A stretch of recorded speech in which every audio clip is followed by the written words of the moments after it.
How to install your Blazer CWL510 LED light on an ATV or UTV. Because this is an involved process, it is recommended that you watch this entire video first before you begin your installation. Read the printed instructions for more information. Here are some of the recommended tools and accessories you will need to complete this installation, along with some of the features and benefits of this light.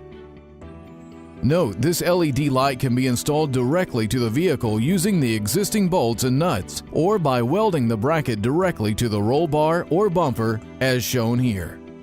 First, use the light and mounting brackets to determine where you want the light to be mounted.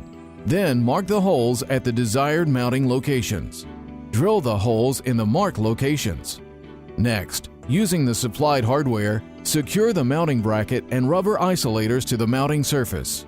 Once the mounting brackets are secure, firmly attach the light to the brackets using the supplied hardware. Now that the light is secure, we can begin the wiring portion of our installation.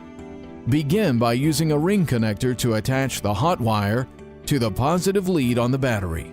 Feed the other end of the hot wire from the battery to a 10 or 16 amp fuse. From the fuse, run the wire to the dashboard by drilling through the firewall in a logical location that will not interfere with engine operation. Protect the wire with a rubber grommet.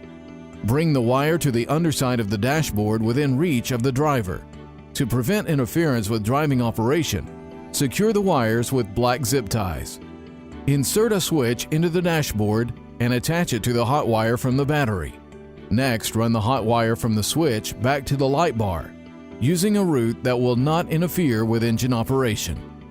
Secure this hot wire to the corresponding hot wire in the light's pigtail using a heat shrink butt connector.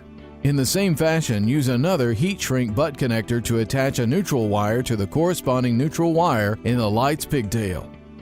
Run the neutral wire and secure it to a good ground location somewhere on the vehicle that will not interfere with engine operation. Finally, test the light to make sure everything works properly. Read the printed instructions for more information. Congratulations! You have successfully installed your new Blazer CWL510 LED light. These lights are for off-road use only.